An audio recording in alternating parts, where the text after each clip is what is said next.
Olá, tudo bem, gente? Meu nome é Clairton e eu estou incumbido essa semana de fazer essa explanação sobre os temas evangélicos do Grupo Espírita da Prece. O nosso calendário de palestras anual está interrompido nesse momento, todos sabem, por essa questão da pandemia e do coronavírus, e nós não estamos tendo a oportunidade de estar juntos fisicamente, mas por uma iniciativa interessantíssima do pessoal do GEP, nós estamos aqui gravando essa pequena fala sobre o tema que seria da palestra de domingo. O tema é esse que, confesso, não é um tema simples, mas que nós vamos fazer o possível para discutir da melhor maneira possível aqui com vocês. Eu vou pedir que todo mundo pense em Jesus e que nesse momento nós façamos uma pequena prece inicial.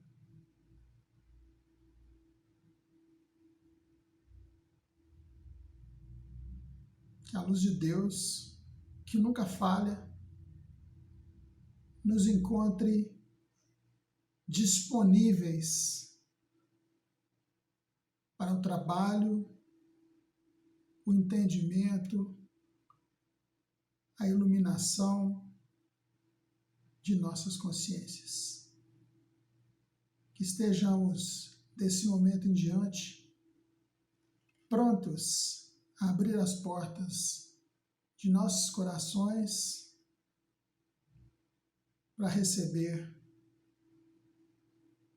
boas ideias, boas palavras, boas emanações que sempre vêm do alto.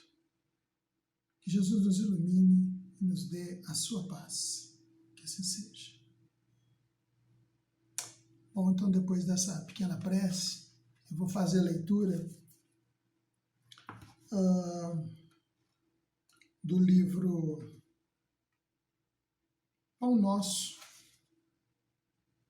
da coleção Fonte Viva, e eu farei a leitura do texto número 36, que inicia-se com uma fala de Jesus. O texto se chama Até o Fim. Mas aquele que perseverar até o fim será salvo. Jesus. Aqui não vemos Jesus referir-se a um fim que simbolize término, e sim a finalidade, ao alvo, ao objetivo. O Evangelho será pregado aos povos para que as criaturas compreendam e alcancem os fins superiores da vida. Eis porque apenas conseguem quebrar o casulo da condição de animalidade aqueles espíritos encarnados que sabem perseverar. Quando o Mestre louvou a persistência, evidenciava a tarefa árdua dos que procuram as excelências do caminho espiritual. É necessário apagar as falsas noções de favores gratuitos da divindade. Ninguém se furtará impune a percentagem de esforço que lhe cabe na obra da perfeição e do aperfeiçoamento próprio. As portas do céu permanecem abertas, nunca foram cerradas. Todavia, para que o homem se eleve até lá, precisa das asas do amor e da sabedoria. Para isto, consegue o Supremo Senhor extensa cópia do material de misericórdia a todas as criaturas, conferindo, entretanto, a cada um o dever de talhá-las. Semelhante tarefa, porém, demanda enorme esforço. A fim de concluí-la, recruta-se a contribuição dos dias e das existências. Muita gente se desanima e prefere estacionar séculos a fio nos labirintos da inferioridade. Todavia, os bons trabalhadores sabem perseverar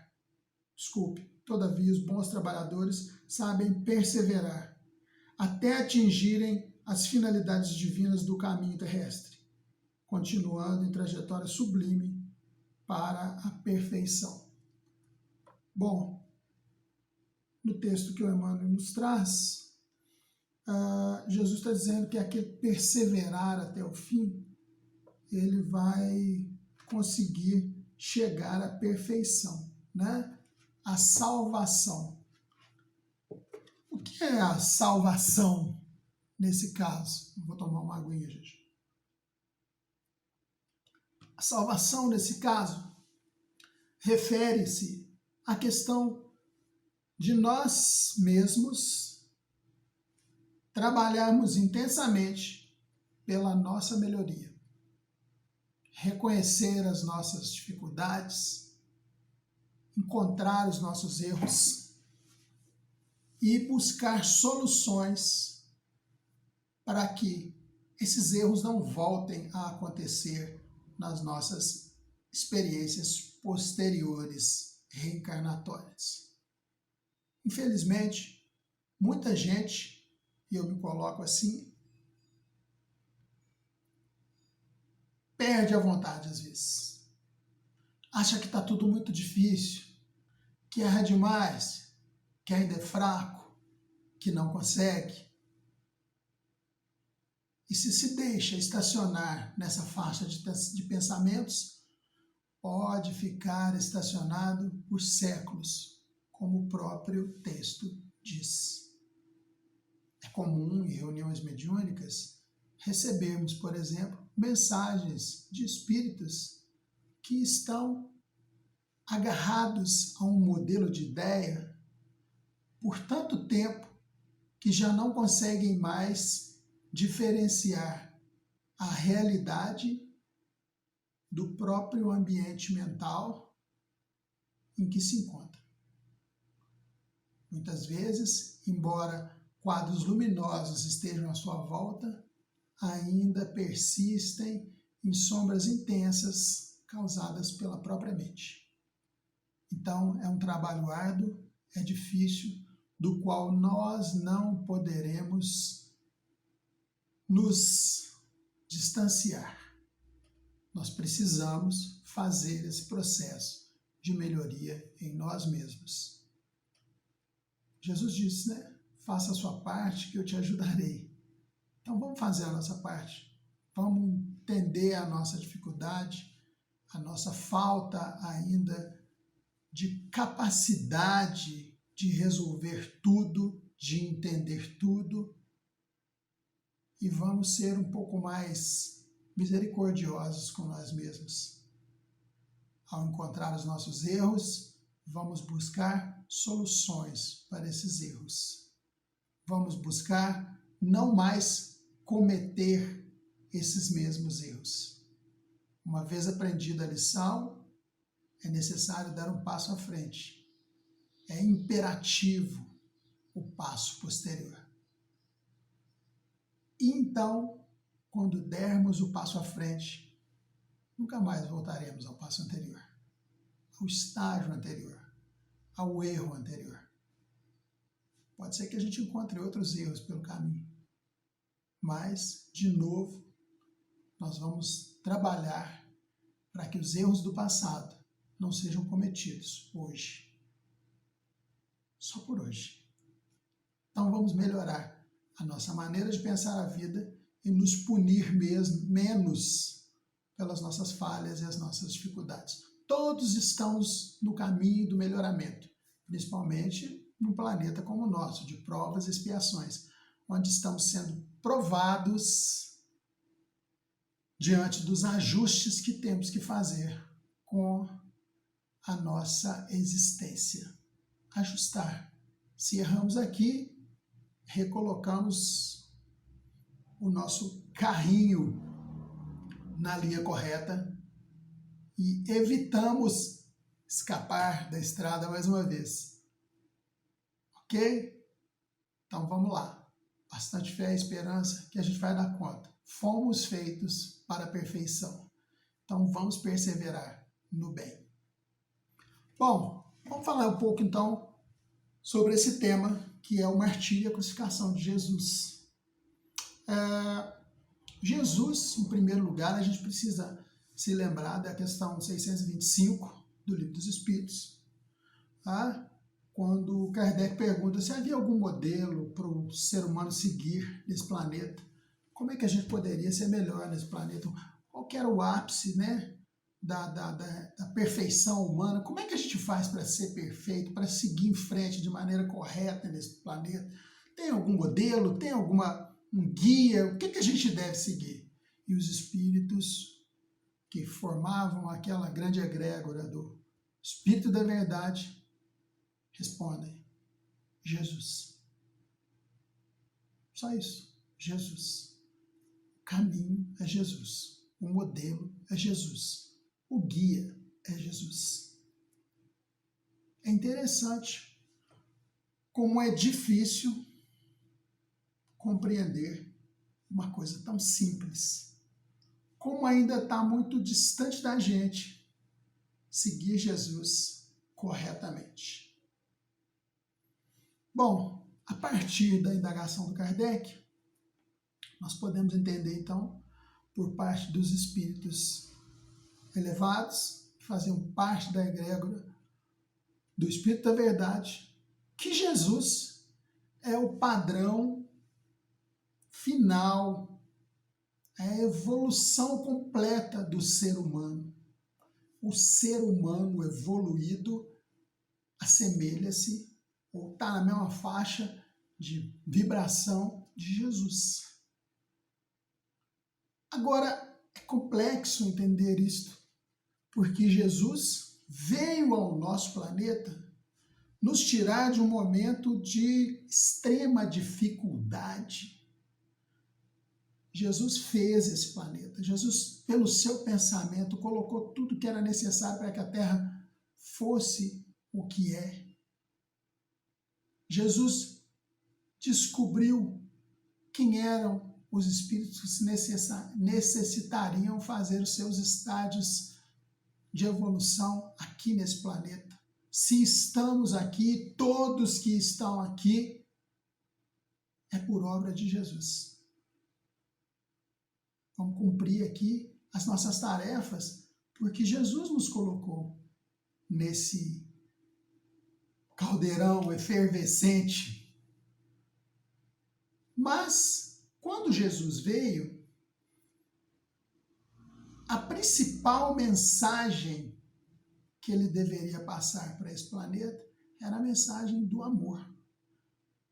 De que todos os seres humanos precisavam se irmanar, cuidar uns dos outros, ajudar uns aos outros.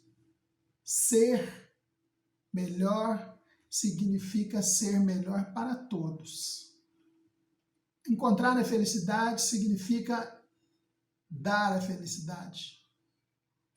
Então, quando Jesus vem, a sua força, a sua vibração aciona nesse planeta tão difícil, de tanta brutalidade, de tanta violência ainda, a chama de Jesus acende em nós a linha da bondade. Abre-se a partir de Jesus a ideia de que o amor é a chama principal da vida nesse planeta. Até então os homens estavam muito perdidos. Jesus é o mensageiro que vem trazer essa verdade até todos nós. Ele disse: eu sou o caminho, a verdade e a vida. Ninguém vai ao Pai senão por mim. Ele já asseverava naquele momento que se não seguíssemos a sua maneira de entender as coisas, não conseguiríamos ir até o Pai. Não conseguiríamos chegar até o amor incondicional. Bom, mas Jesus trouxe consigo a caridade. ele já sabia que naquele momento, naquele pequeno espaço temporal, não seria possível mudar aquela humanidade que ali estava. E ele não tem pressa. Ele vem, traz a mensagem, é mal compreendido, mas sabe que a boa semente encontraria boa terra no futuro. Daquele momento em diante, da chegada de Jesus nesse planeta, a boa semente é lançada. Mas já havia o bom solo? Em alguns, sim. Na grande maioria, ainda não. Então, a lembrança de Jesus, essa semente, para muitos ainda adormecida, ela espera a melhoria do solo. Nós somos esse solo que precisa melhorar para que a semente do amor de Cristo possa crescer em nós, crescer entre nós, crescer sobre nós, crescer ao redor de todos nós. Jesus, quando a gente pensa em sofrimento e martírio, é uma coisa muito interessante essa situação em que ele se encontrou aqui nesse planeta. Jesus sabia da nossa condição humana naquele momento, ainda desprovidos do amor, mas não deixou de cumprir a sua missão perante a humanidade, de trazer essa centelha, essa semente de amor. Bom, eu não vou me ater aqui aos fatos específicos da crucificação, tá? Que Jesus foi entregue, que Jesus, para muitos, foi traído, que Jesus foi injustiçado pelos romanos, pelos próprios judeus. Nós não precisamos ficar aqui traçando um texto histórico sobre os eventos temporais da crucificação. Mas é interessante que a gente compreenda a situação daquele povo quando Jesus veio. Quando Jesus vem, Deus era visto por todas as religiões como alguém extremamente vingativo, impositivo, quase um militar, um ditador, que impunha com extrema ferocidade a sua vontade aos homens. E, de certa forma, esse pensamento era muito confortante, porque se alguma coisa desse errado, ou se eu fraquejasse, estaria sendo ceifado pela espada divina, pela força de Deus. Todos queriam ser, ou se encontravam tranquilos em ser vítimas de Deus. Mas Jesus traz para nós a responsabilidade de sermos coautores da nossa existência. Quando ele diz, ama teu Deus acima de tudo, mas ao teu próximo como a ti mesmo. Então ele joga para nós, os seres humanos encarnados, essa responsabilidade de nos melhorarmos, para podermos melhorar o ambiente à nossa volta. Jesus não trouxe consigo o julgamento, em momento algum. Nem mesmo a Judas, que teoricamente o traiu, Jesus colocou uma palavra de imposição ou de negação. O Haroldo Dutra conta uma história de um livro que eu não li ainda, pretendo ler, de Humberto de Campos, falando sobre os últimos momentos de Jesus. Tá? E ele conta que nos últimos momentos de Jesus, Jesus pede a um anjo que vá buscar, auxiliar, proteger, amparar Judas, que havia se suicidado. Há um relato muito bonito de Maria também, que conta da incumbência dela de receber Judas, o Judas suicida, que depois caiu em desespero com a sua atitude, mas a misericórdia de Jesus, através de sua mãe, chega até Judas. Tá? Por isso, não podemos pensar no julgamento. Não julguemos ninguém. Era todo um teatro a ser colocado em ação. Colocarei mais. O teatro é uma palavra muito simples. Jesus veio para que as profecias se cumprissem. Ele era o Messias, aquele que traria a boa nova, que instauraria o novo reino. E ele o instaurou. Mas ele explicou que o reino dele não era desse mundo. Ele não veio para ser o rei dos judeus físicos, mas ele veio para ser o rei de todos nós, nesse novo reino, que é o reino do amor, que é o reino da paz, que é o reino da concórdia, que é o reino do respeito. Mas naquela sociedade brutal, de uma religião extremamente castradora, né, de impérios que se apoderavam de novos espaços, naquela sociedade, e a nossa ainda não está muito diferente dela, não cabia um revolucionário unificador. Então, naquela sociedade, Jesus foi visto como um herege. Um herege é alguém que fala contra os conceitos da religião. Falou contra os conceitos da religião judaica. Foi um blasfemo, né? Alguém que pronunciou blasfêmias. Alguém que zombou de Deus na ideia daqueles religiosos. Quando ele diz, eu sou o filho de Deus, será que é isso? Como dizer que você é o filho de Deus? Isso é um absurdo que alguém como você possa ser filho de Deus. Então ele foi acusado de blasfêmia. Jesus foi visto como um falso profeta. Como você toma para si a ideia de ser o Messias? Quem te disse que você é o Messias? Você é um falso profeta. Você vai contra as ideias da religião, prega aos sábados, anda com gente de má vida, está entre os cobradores de impostos, as prostitutas. Então Jesus foi visto assim. Foi visto como um agitador. Para o Império Romano, Jesus era um agitador. Para os próprios judeus da religião, do Sinédrio, ele era visto como um agitador. Está atrapalhando aquele processo da Pax Romana, né? Roma entrava nos espaços, deixava que os povos exercessem suas religiões, dava força aos governantes daqueles espaços para que eles pudessem trabalhar bem o povo a ideia de pagar os impostos a Roma.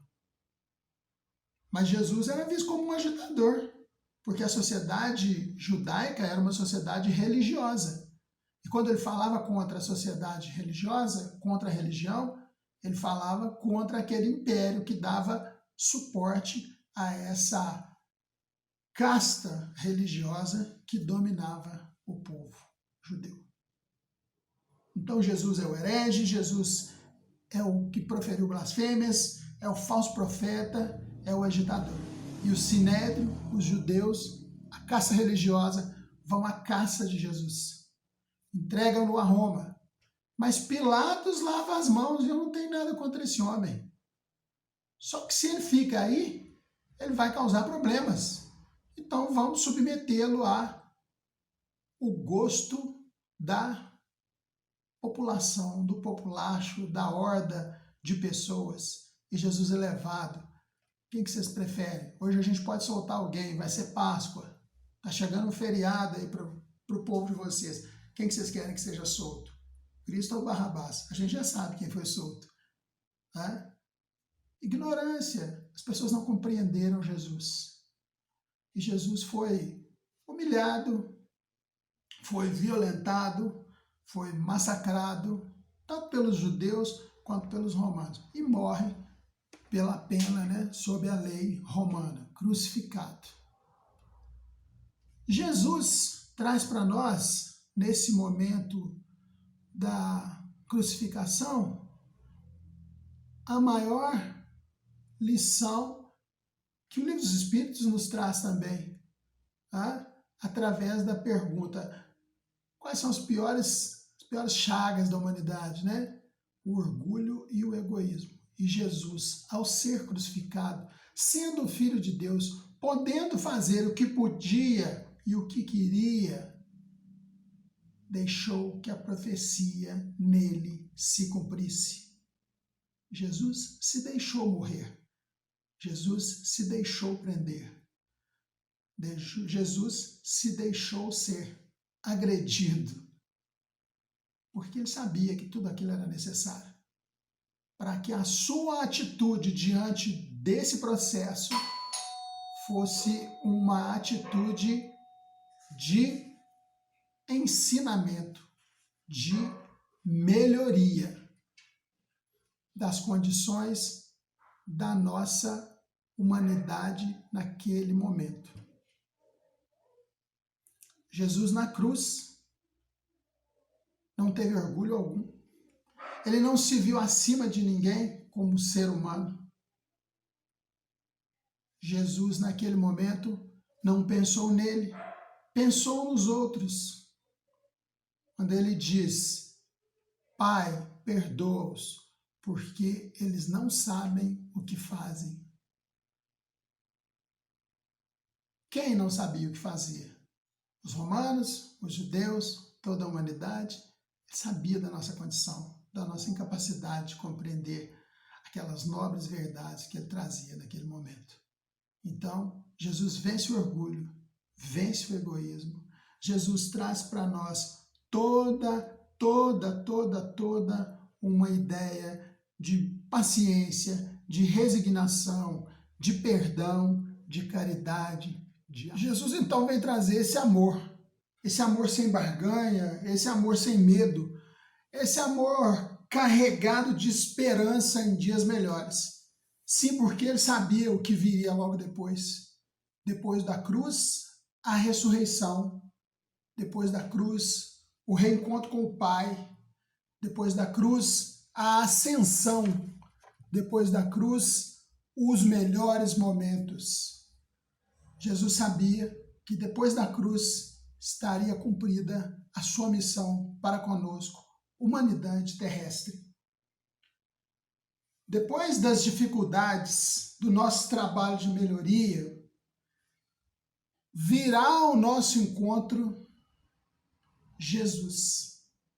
Depois que a gente passar por tudo que a gente tem que passar, chegará até nós Jesus. Nós vamos conseguir encontrá-lo na sua faixa vibratória, nessa faixa de amor, porque teremos vencido por nosso esforço próprio, por nossa vontade, essa dificuldade de fazer o bem. Nós triunfaremos através das nossas boas ações, das nossas boas escolhas. Depende de nós, da forma como encaramos os nossos problemas e atitudes que tomamos diante das dificuldades que acontecem na nossa vida.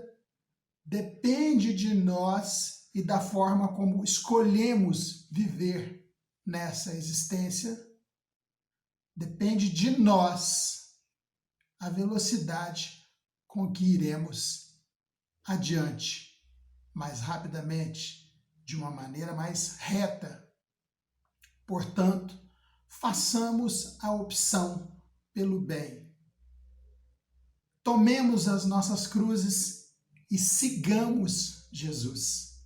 Ele disse isso. Quem quiser me seguir, pegue a sua cruz e venha.